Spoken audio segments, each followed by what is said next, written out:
It is his first time on Road Gang Radio. Our good friend Kevin Lindsey is joining us this morning. He's the manager of technical service for Travel Centers of America. Kevin, you and I have gotten a chance to talk on a million occasions, on more than one or two as we move forward. I promise you, Mr. Nemo himself will return, although he likes his new Monday situation. But maintenance matters, of course, takes a little bit longer than the blitzkrieg of everybody gets 10 minutes and they're done. Good morning, Kevin. How you doing? Welcome to Road Gang Radio at the Fastport Studios in New Orleans. Hey, glad to be here. How you doing, Jimmy? I'm good, and Brad Bentley from Fastport is with me as well. We're just kind of having a good time. Kevin, we got a chance yesterday to talk to our friends over at Pittsburgh Power, and rather than talking to them about, he got into some stuff about maintenance. He got into stuff about technical stuff and all that. But we got new beginnings going on over here. We got new starts. And I thought it would be kind of great, given that we got a new show here, for people to kind of learn about you, kind of talk about you. I mean, your background, where you come from. I know how much you love talking about yourself. He doesn't, by the way. But I thought we'd give it a shot. I know Daniel Mustafa's story. I knew his story when he was with you guys. I knew how he got where he got. But tell us where you come from. Every superhero's got an origin story, and so we want to hear yours. Tell us about yourself. And good morning, by the way. Yeah, well, I don't know about the superhero stuff, and good morning to you, Jimmy. But there's always an origin story, right? Everything starts somewhere. That's right. That's for sure. So when did you first fall in love with automobiles and working with trucks and all that stuff? I mean, everybody's got a shade that they actually started under. So how'd you get going? Well, yeah, to be honest, after 40 years of doing some of this stuff, I don't know that I would say I love it. I mean, I do, but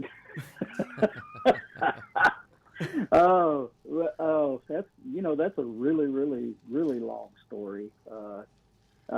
Growing up in North Mississippi, I had a granddaddy on my daddy's side who was a certified Ford auto mechanic for his whole career, and my granddaddy on my mother's side was actually a used car salesman. So, I lived closer to my papa, who was my mama's daddy, and so I was kind of always around that used car business, and it was always, buying and selling stuff, and a lot of the stuff he bought, there was issues with, so I always got to see a lot of this stuff.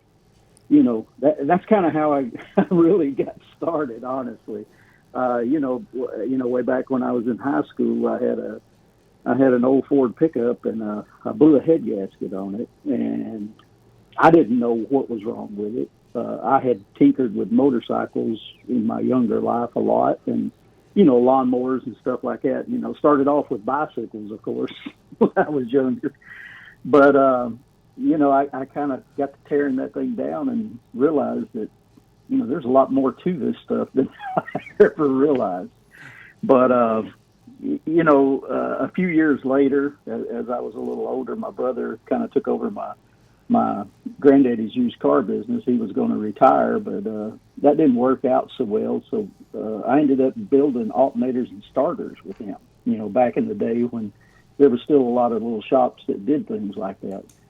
So that's really how I got started into trucks was, he never wanted to work on anything. All he wanted to do was build starters, alternaters, stuff like that. So we'd have guys come in, hauling cottonseed, pulpwood trucks, dump trucks, log trucks and stuff in North Mississippi. And they would have problems with a starter or alternator, but, it was still on the truck. So I would go out in the gravel parking lot and work on this stuff, pull the components off, carry them in, and me and my brother would build them. He'd sell them back to them, and then I would put them back on for cash. So that's kind of how I got started working on trucks, really. So. It's crazy. I had a good friend of mine, Kenny Woodham, and he was a munitions expert and a pyrotechnics artist. I kid you not. He basically did fireworks displays and all kinds of stuff like that. He used to always tell me there were two kind of used car salesmen in the South. He'd say there was one who was as is, and the other one would say that ain't right. And he said the as-is ones, they bring on the lot. If you could drive it off the lot, he would sell it as it was, as is. And there was the other kind that would open up the hood and look at it and go like, you know what, that ain't right. We got to get these people a better car and figure out ways to kind of fix it and make it a little bit better. The other story I wanted to tell you, this is crazy, but I had these three brothers lived across the street from me, the Keegan brothers, and their names were Larry, Ernest, and Lewis. They called them lights, eyes, and legs because they'd kick the legs from out under you, they'd poke your eyes out, and yeah, I mean, you get the idea. But they were like complete, like, I guess they were the equivalent of the 11-year-old version of the Dalton gang. And they had go-karts. And so we would go over there and work on their go-karts. And I didn't even realize I was so young and stupid that one day my dad's lawnmower broke down, and he literally knocked on the door, and he came in and he said, you got to come out here and fix this lawnmower. I'm like, I don't know anything about lawnmowers. He's like, you've been fixing those go-karts forever and a day. Get out here. It was the same engine. I didn't realize it was the same engine. And, you know, and like I said, I didn't go in that direction. My Boy Scout days took me in a different direction. But I've always been kind of obsessed with people who tinker with things. You know, people who kind of put stuff together. And I feel like I wanted to ask you this second question. I know Brad's got something for you too, but I wanted to ask you, do you find that the people you work with, meaning the truck drivers you run into, do they have that same kind of spirit, that same kind of background? Do you find that your customers are more knowledgeable than the kind of people who bring, like, I don't know, a Lexus into the shop? You know, there is something to that. There is something to that, Jimmy, because I do see that, especially with owner operators and smaller companies and stuff, because that's really all we're all trying to do, right? Is we're out here just trying to make ends meet, trying to provide for our families and everything, and trucking has always been truly the heartbeat of America, and I learned that early on, and I think it's critical. And I got to say, I've always strived and been passionate about our industry, and what we do and what a lot of the people that I've worked with over the years do, as technicians and everything. And the same is true for the drivers, because without the drivers, none of us have anything on the shelves. Without the trucks, we have nothing on the shelves. So it's always been one of those passions of mine, since I got involved with it and realized really how important it was. So, by the way, guys, we're talking really quickly here, just to let people know, if you're just joining us here on Road Gang Radio, we're talking Maintenance Matters with Kevin Lindsey. You guys know him as the manager of technical service for Travel Centers of America, who, of course, are very, very important to us over here at Road Gang Radio as one of our sponsors. We just like Kevin's company, to be honest with you. So let's kind of put this together as well. So you are the product of not only a used car salesman, but somebody, and a lot of people know how to tinker around stuff. Okay, so that's step number one. So you end up gravitating. How do you end up where you are now? I promise you, we'll never have this conversation again. I will never make you endure this again. But people want to know who you are. Yeah. Well, that's still a long story, because after all that, I ended up going in the United States Air Force for a little over 6 years, and quite honestly, I used to have people ask me, "Oh, you're in the Air Force? You work on planes?" I said, "No, I work on trucks." So that's what I did. But that's the funny part. A lot of people think automatically, "Hey, you're a mechanic type. You were in the Air Force. You must have worked on airplanes." No. We still had trucks. You still got to move the equipment, the ground equipment, and everything to get the planes and the radar assemblies and all this other stuff wherever you're going. So I was. That's how I really got started. When I got out, I worked for Cummins for a while, worked at several different little fleets and this, that, and the other. Worked for Ryder for a few years, and then I got into the dealer network. And I spent 15 years at the local dealer here in the Nashville area, teaching Freightliner and Detroit classes. So and then came to TA afterwards. So Brad's got something for you. It's been a long road. It's been a long road. Go ahead, Brad. Kevin, first of all, thank you for your service. Secondly, my favorite part about your origin story, you're from North Mississippi. So one of the reasons I moved to New Orleans years ago is live music, and one of my favorite bands is the North Mississippi All-Stars. Great guitar rock. They've been around for 25 years. I think they just put something out called Still Shaking. You catch them at places like Tipatina. So when I heard you say North Mississippi twice, that's the first thing my mind went to. Something else, too. Our good friend Dave Harrison, who runs the registered apprenticeship team for Fastport, we had the opportunity a few years ago to actually go up to Travel Centers of America and see the training program they have for technicians. And I've told anybody that I've run across, I think they have the most comprehensive training program. If I remember correctly, there was 8 different levels to go through that in their apprenticeship. So from just being roadside assistance, tire kicker, tire thumper, if you will, to all the way through the electronics of the engine, I think they have the best training program that's out there. So really respect what you do. You guys cover all the different manufacturers, all the types of engines, and it's a pretty good background that you have, but it takes that level to be able to work for someone like TA. Oh, absolutely, and I appreciate that because I like to think, yes, we have one of the best training programs as far as the way we have it set up and structured and everything, and I'm just thankful to be a part of that, to help make it what it is. And, glad that they've asked me to come on board several years ago. And, I kind of found a home with them when I did because I was like, hey, they need me here. We can create something really special here if we keep going. So, Well, and it's so funny. Hopefully that's what we're doing. And by the way, it is. And by the way, there's a reason why there's a subject called Maintenance Matters that is one of the longest running was one of the longest running segments on the Dave Nemo Show, and will continue here on Road Gang Radio.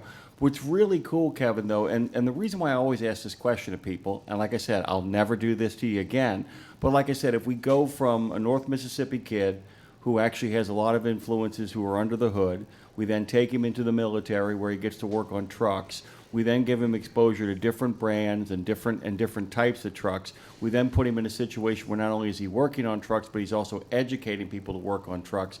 Do you ever have that moment when you realize, I'm not sure if I plan to do this, but it sure feels like it in retrospect? Because if you get what I'm saying, it feels like all of these pieces kind of put together. And the thing I wanted to ask you, because Brad actually opened the door on it too, let's talk a little bit about, because everybody talks about driver shortage. I'll have an argument with people about that till kingdom come. There's a shortage of drivers, quality drivers. The real shortage, the real time bomb that's going to go off at some point in the nation is mechanics, is the people who can actually really work on this stuff and want to make a living at it. As somebody who sees this up close and is as part of one of the best training programs in the country, how do we get more people interested in doing this, and how do we create more people like you? I don't know else how to put that. Yeah, well,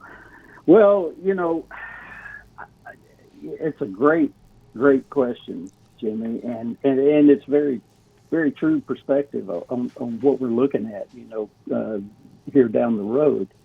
The reality of it is, the younger generation didn't quite have, nowadays, they don't have quite the roots in trucking like a lot of us older ones did, because when you really stop to think about it, a lot of us, whether you were a driver or a fleet owner or any of that stuff, came from farming.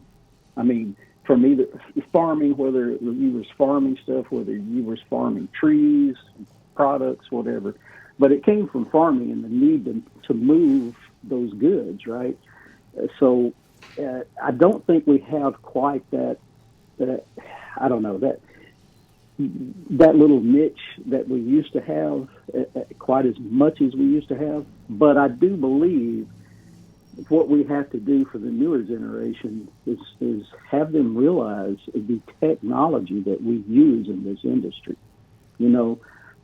It's real funny because I can remember, 10 or 12 years ago, a car commercial coming on TV and sitting there watching with my wife and may have had one of my kids at home at the time. I don't remember, but and it's that self-parking. You start seeing this. You got the bird's eye view. It can park itself, and it's using radar and LiDAR and all these different technologies. And and I just kind of I kind of scoff a little bit and said, and she's like, "What? I guess you've had that in trucks." I said, "Yes, since the late '90s." I said it just never caught on. So, that's the thing about it, and I think that's something that we really got to do, for the younger generation too. Because I had an older guy years ago. I worked for Eaton Corporation for a while, but he told me early on. He said the problem we got today, and now this is 25 years ago. He told me this. The problem we got today getting young people, into working on these trucks is they can spend a little bit of money, go to a tech school, and work on, at the time, copying machines. Of course, they're not as big as they used to be either because everything's electronic nowadays. But, and they don't have to get dirty. They got a little small tool bag they have to invest in, and they go in and out of offices all day where, pretty women work and everything. Just the way he put it, I'm like, well, why am I working on trucks, It was kind of one of those epiphany moments, I guess, and I thought about that, and I'm like, he's right. We've got to make this industry a little more appealing, Kevin, to bring fresh people in. So, Kevin, in that spirit, I want to ask you for some advice. So, Fastport spends a lot of our time on military bases. We run across a lot of people who have turned wrenches, done different things, worked on a lot of different types of equipment. And Jimmy Mack is right. There definitely is a shortage of technicians. What we tell them right now is there's a career path in the transportation sector, trucking specifically, because a lot of people don't realize you can go to work for a trucking company. You can work on the trucks there at the fleet level. You can also go out and work for the travel plazas like Travel Centers of America. You can also work for dealerships potentially. But what could we add to that? What are we missing that we could be telling these transitioning service members who are coming out, who have the skill sets that we'd love to see in this industry? Man, well, that landed. That landed. Yeah, I'm kind of flat as a pancake on that, Brad. I think you flattened me out there. I don't know. I don't really know what the true answer is there, but all I know is, we've got to do that. We've got to be able to get these skill sets that this younger generation has. We've got to be able to figure out a way to convert that into, what we do to keep America moving as a trucking industry. We really do. And even from not just that technician or mechanic perspective, as from the driver perspective, and there's a lot of good organizations out there doing stuff like that now, working with, high schools and everything. And that's one thing I've tried to do myself the last, 15, 20 years of my career. I've tried to get more involved with tech schools and the VOTEC programs in high schools even, to get younger people more interested, in what we do, to try to show off some of the technology, how, we can hook these laptops to these trucks nowadays and diagnose this stuff. You still got that repair process that's going to go on, which is going to involve turning a wrench, getting your hands dirty, but it's that aspect of, figuring out what's wrong with this stuff. And there's so many things, nowadays, with emissions regulations and everything else that goes on, so many little things. And it is extremely technical anymore, and we've got to be able to encapsulate that and be able to just, market it to a generation to help draw more people into what we're doing, Yeah, Kevin, I appreciate you mentioning those high school programs. You got some great things happening with organizations like Next Generation in Trucking. I love what they do every year at the Mid-America Trucking Show, where they bring in kids. I think they had around 500 there this year, and they go around and introduce them to different people. They always come by the Fastport booth. They want to see that new Kenworth truck that we always have there. But I made an observation there a few years ago. We actually had one of the local National Guard trucks in our booth next to the Kenworth T680, and we had a lot of people that came up from the bases at Campbell and Knox in uniform, and it was interesting that the truck drivers who came past our booth, they all wanted to crawl in the National Guard convoy truck, and all of the people that were in uniform wanted to crawl up in that new T680 because they wanted to see how different it was from what they were familiar with. So I think it's really about exposure at the end of the day. The other thing that Kevin said that was so interesting, because we go back to Dave and my theory, and I know Dave's talked to you about this, Kevin, is that you come from literally, as baseball would put it, the farm system. Yeah. And while we have lost to a large degree because the small farm has gone, and by the way, Kevin is the perfect mix of what creates a truck driver, by the way, where the family has the tradition of moving vehicles, the family has a farm tradition, and the family has a military background. That's the three places from which trucking, for the better part of 3 decades, drew its talent pool from.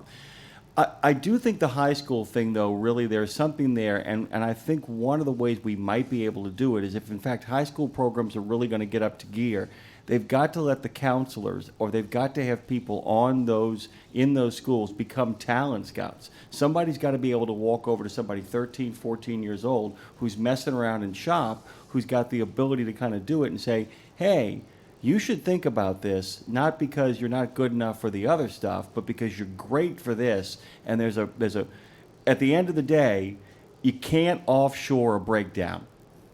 I mean, that's what it comes down to. If the truck breaks down, you can't call somebody in New Delhi to get on the phone and fix your truck. They got to be on the ground. No. That job ain't going anywhere, right? Exactly, and you know that's a great point. So. Well, I tell you what, I'd almost piggyback off of that and almost throw a challenge out here, because when you talk about that and those programs and stuff, but one of the challenges the schools have, especially the high school programs and the smaller VOTEC post-secondary schools is budget restraints, right? So. All of these automotive programs that are out there, all the OEMs, Ford, GM, Toyota, Chrysler, they all are intertwined with that and supply, components and pieces and cars and trucks to those programs and stuff for doing that, and open up their training. I'd almost challenge all of the heavy duty truck OEMs, whether it's Kenworth, Peterbilt, Freightliner, Volvo, Mack, all of them, to do that with trucking. I think that would, if that OEM involvement in that, I think would be a great way to, jumpstart younger people into our industry. So. Yeah, and it goes back to the farm system as well. That's one of the things that I don't think is impossible to create. Because, I mean, look, I've hung out with you. You're great to hang out with. I've hung out with some of your colleagues. They're great to hang out with. People need to remember, too, that, the one thing you can't ever sell enough is this is a good time. And there is something about being a detective when it comes to a truck. There is something about being an investigator when it comes to a truck. A bunch of dudes, a bunch of dudettes kind of standing around a piece of machinery going, okay, what's wrong with this sumbitch? You know what I'm saying? What's going on here? By all means. I've said for years, the whole CIS TV shows and stuff, all of that really came from trucking. I don't care what anybody says. Somebody was watching a mechanic trying to figure something out that was broke on a truck and said, look at how they approach this, because there is a methodology to this stuff. And honestly, it's the same, because you have no idea where you're really going with it, but you know what the complaint is sometimes and not always, because, let's face it, without the quality of drivers anymore, a lot of times the driver complaint is not necessarily what's really wrong with the truck, because there was something that happened even before that they didn't pay attention to close enough. So, it's fun. It's fun for sure. There was a lady we used to work with. She was a child services officer named Julie Wen, and what she would do is that she could walk in on a custody evaluation, and she could look at the kitchen and go, "Yeah, they just cleaned this up. Yeah, this is normally a trash heap." She could look at it and go, "Yeah," and she would show us why. She'd show us in the tiling on the counter. She's like, "Yeah, they just wiped this down. There's nothing going on here." And we'd be like, "What are you talking about?" She said, "Well, you can't smell the bleach underneath the cleaner." She said, anytime you walk into a place and you can smell the bleach underneath the cleaner, you know people actually care. And the ability to look at something and to figure out how it got there, like a guy who goes from North Mississippi to the Air Force and then to Cummins, and to figure out how he ends up in the place he ends up, that's a gift.